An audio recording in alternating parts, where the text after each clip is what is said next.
you all so much for joining us today. As Jen said, I'm Gabrielson. I'm the EAP coordinator, and I'm also the adjunct professor of U.S.-Japan relations. And so today I'll be focusing a little bit more on that second role. So what I want to talk about today is the role of Japan content within a global education offered in Japan. To put it simply, the question I'm trying to address is, how can I teach Japanese students about Japan in a way that meets the goals of global education? So to start, I want to do a little bit of defining what is global education. And in fact, there's kind of two perspectives on this. And particularly being an American school in Japan, we're kind of working to strike a balance between following this American definition in order to meet with our accreditation standards and prepare our students for America, but also the Japanese definition in order to prepare our students for the Japanese workforce.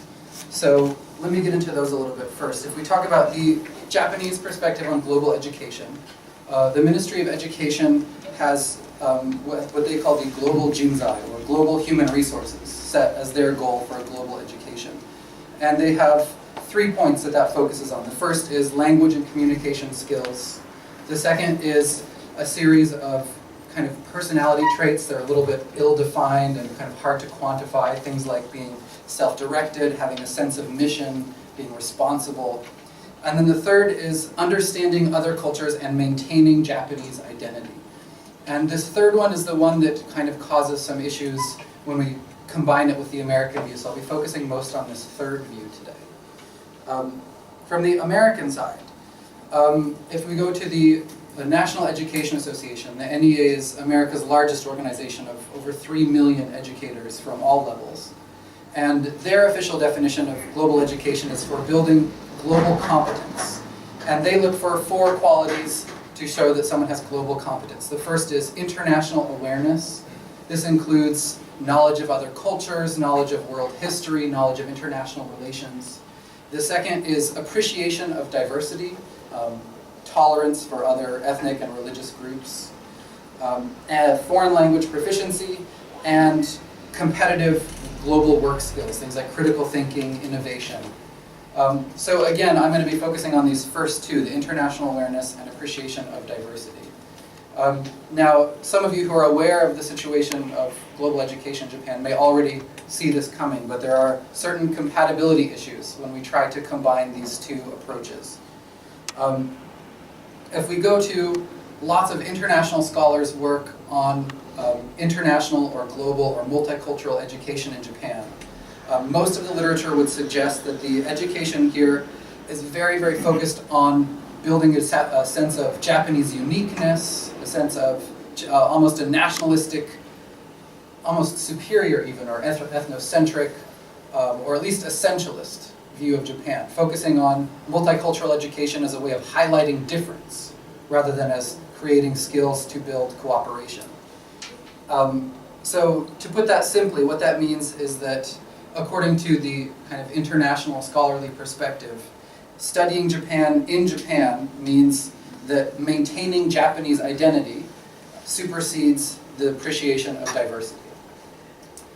From the other side, as you may have seen from lots of recent news about the Prime Minister's policies for education, particularly related to history education, there's a strong sense that the international view of history on issues like the Nanjing Massacre, the Comfort Women, the Manchurian Incident, that's seen as being too dark, as having a negative impact on Japanese students' sense of self, sense of national identity.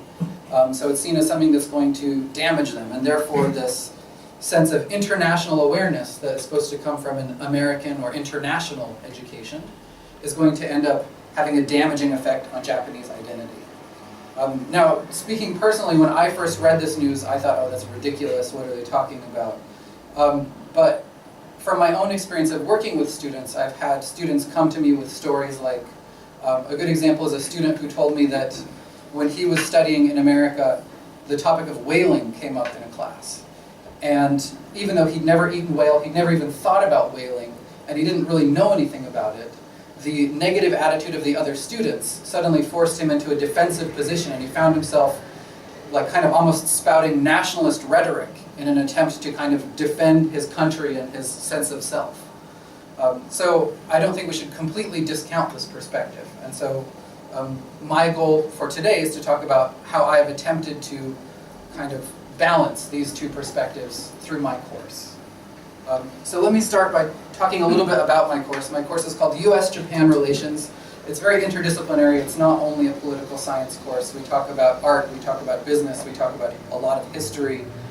But it's US accredited. It's through our home campus's course catalog, so it has to meet certain American standards. It's done in English, so that affects the reading materials. So in general, that means it's coming more from the international/American side than from the Japanese side. Another interesting note that makes the class a little bit more complex is that our student body is very diverse. So at any given time, I may have Chinese, Korean, Russian, or half Japanese students in the class. This semester, I think half of my class is half Japanese, one half British, half Filipino, etc. And I only have one student who is only Japanese. So it's quite a complex group this semester, and that's giving me a little bit more juggling to deal with in terms of balancing these perspectives. But we include a lot of the topics that are considered to be dark from the Japanese government's perspective. We talk about the Nanjing massacre, we talk about the comfort women, we also talk about the atomic bombings of Hiroshima and Nagasaki, about the internment camps for Japanese Americans, because I don't want to focus on just one side if I'm focusing on the whole relationship. So perhaps you can imagine it's not an easy course to find this kind of balance between protecting identity and also giving the international view of history and events and building this awareness of diversity. So I've got 3 strategies that I've tried to incorporate into the course, and I will define those strategies for you and then give you a sampling of my results. So the first strategy is respectful discussion. This is something that I build into my course syllabus and go over from the first day. And not just to say we need to be respectful, but to actually talk about what that means, to talk about how to do it, and to give students avenues for communication. If they're not sure how to say something sensitive in a respectful way, they can talk to me about it. If they feel they've been respectful, or they've been disrespected, then they have several channels with which to communicate with me, and we can address that, and we can make sure that it doesn't happen again. So I focus on this very hard from the beginning. And another part of it is that I have a no generalizations policy. That I'm trying to really instill in them that there is no black and white situation. Everything is more complex. And so from the first day I make it very clear that we will never say Japanese people are or American people are. That we always have to acknowledge that there's some room for variation. And we also talk about how to include the extra language, how to include that many Japanese people are, or in my experience some Japanese people are. How to add those little qualifiers to make it more open and respectful. And when I do get into the quote-unquote dark content, to show that I'm trying to be respectful too, I always start with a disclaimer. I tell them, this is all very dark, this is all very heavy, we're going to read some rather graphic material, but my goal is not to make you hate Japan or to hate America. I have a deep respect for both countries, and that's what I want to instill in you. But in order to respect them, we have to understand them. So I try to emphasize this so that no student ever feels that their culture or their country is being targeted. So this is my first strategy. My second strategy is to cover all sides of the contested issues. This has been the most difficult for me because it means I've had to do a little research into views that I don't necessarily agree with. But I feel that it's important to present both sides and to make the students feel as though they're the ones who are choosing which one they're supporting. But I want to give them all of the information they need before that happens. And so I start by talking about which of the sides is generally more prominent internationally, and talking about who are the stakeholders, who supports this side, and why might they support this side, what benefits are they getting from supporting this side, and doing that with both sides, without indicating any judgment on my part. I also make it very clear that when we talk about, for example, if we talk about the comfort women, which parts of this issue specifically are contested, and which parts are accepted by both sides. so that they don't just have this image that the whole thing is a yes or no situation. And then, in the end, I leave it up to them. I don't try to force an opinion on them, but I try to arm them to come up with their own opinion. Fortunately, they often come to the conclusion that I agree with, but I try not to indicate that. What I do is I try to encourage them to make their own choices with the knowledge that no matter which side they choose, there's going to be no judgment or repercussions from me. It's not going to affect their grade as long as they can logically or factually support their side. The third strategy that I use is developing a theoretical framework for critical analysis. I think being able to critically examine your culture and another culture is important both for understanding and for being respectful. Right? It avoids generalizations and it helps us to find problems even in our own cultures and with our own arguments or our own common sense.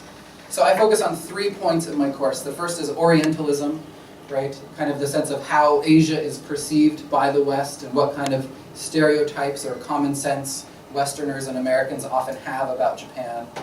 Then I focus on Nihon Jinron, the theories of Japanese uniqueness, the kind of sense of Japanese essentialism.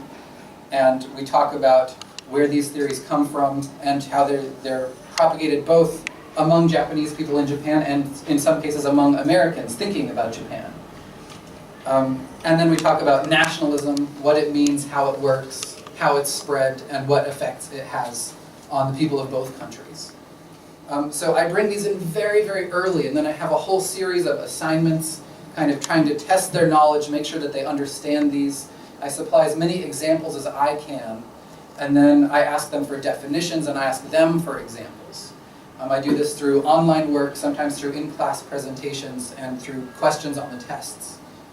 Because it's very important for me to make sure, first, that they understand what these complex theoretical terms mean, but second, that they can then use them and identify them themselves. So one of my key objectives by the end of the course is that the students should be coming to me and saying, oh, I saw this movie, it was so Orientalist, or I was reading the newspaper yesterday and this politician said something, and don't you think it's a Nihon Jinron? So I'm trying to build this so that, ideally, both Americans and Japanese can look at both sides and identify when they're really looking at a culture and when they're looking at a projection of a culture. So let's talk then about how effective my strategies have been.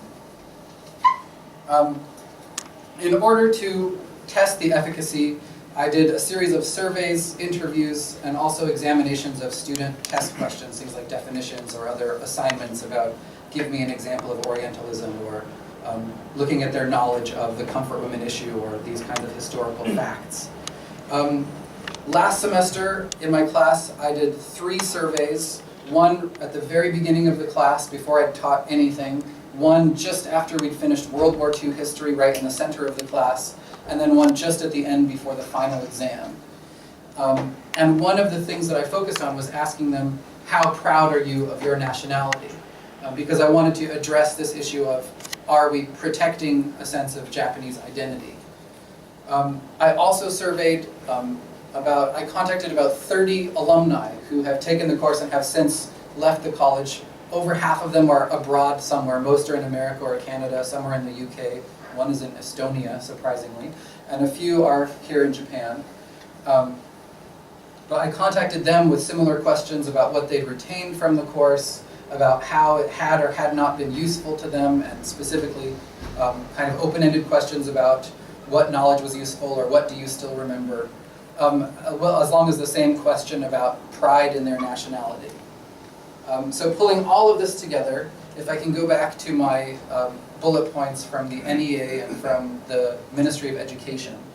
If we look first at the NEA's goals, international awareness and appreciation of diversity, test results and student assignments suggest that the students have developed a fairly strong understanding of the controversial aspects of history.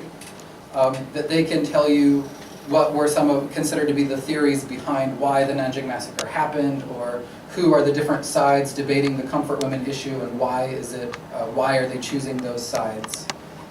But interestingly, something that came completely unsolicited from several students, both in the class and among alumni, was that they said that they felt much more comfortable discussing war history with Chinese, Koreans, Americans, and other East Asians.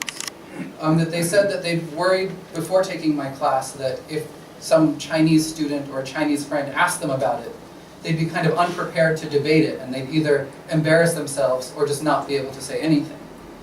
And so they told me that they felt that this was a very positive step for them, that they felt they could be confident in these kind of situations and represent their own history accurately. They also, as I said, they've come to the point where they can accurately recognize, identify Nihon Jinran and Orientalism, ethnocentrism, nationalism, and they can use that to have a deeper critical analysis of media, of politics, coming from both countries, which helps them to identify and avoid stereotypical thinking. And finally, the rule of avoiding generalizations, along with some of the course content and even the content of the population of the students in the class, has done wonders for encouraging them to feel more aware of the diversity in both the US and Japan. One thing that several of my students indicated in their surveys was they felt that one result of the class was that their definition of the meaning of Japanese had changed, had become more nuanced or more complex.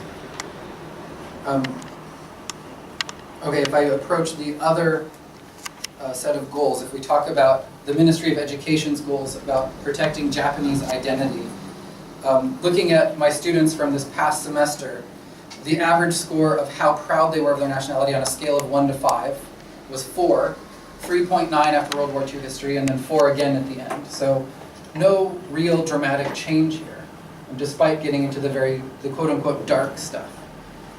And if we look at how many students chose these higher levels, 4 points or 5 points on the scale for how proud they are, that actually went up by the end of the semester. So measuring it that way, we could say that in some cases we'd even made students more proud. Only one student answered negatively to the question of how their feelings had changed, whereas 5 answered positively. Interestingly, the student who said that she felt that her feelings had become more negative chose 5, 5, 5 for her score for the 3 surveys. Among the alumni, it was almost exactly the same numbers. In fact, slightly higher. 4.3 out of 5 was the average, and 81% again chose a 4 or a 5. And another thing that came unsolicited from the alumni was that many of them felt much more comfortable talking about Japan while abroad. I had the case of one student. She's studying in a rural area in New Mexico. And she said that she's probably the only Japanese person for miles and miles around. And so for many of the people that she meets and interacts with, she's the first Japanese person they've ever talked to. And she said that she was very glad to have this grounding in history and culture, but also this understanding of how Americans from that background might be perceiving her culture. And she said it's been incredibly helpful in how she's built her interactions and how she's represented her country. So, if I may conclude, I feel that my results have generally been quite positive. I'd say first, at least in the case of my class, it's been possible to teach this dark history without causing any real damage to a sense of national pride or national identity. Second, the students have learned to identify Orientalism, Nihon Jinran, nationalism, not only in order to look at it in terms of what is happening in the media or what is happening in politics, but also to re-examine and evaluate their own perspectives and to look at their own culture more critically. So that often they tell me that now they feel that they understand their country more deeply, and that allows them to be proud in a way that's not just a blind reaction, but proud with really something behind it. And finally, questioning generalizations, both through my in-class rule and through coursework and assignments, has allowed all of them to, at least through their responses, to indicate that they have a much deeper understanding of diversity, and so hopefully this has built more tolerance. Okay, so thank you very much.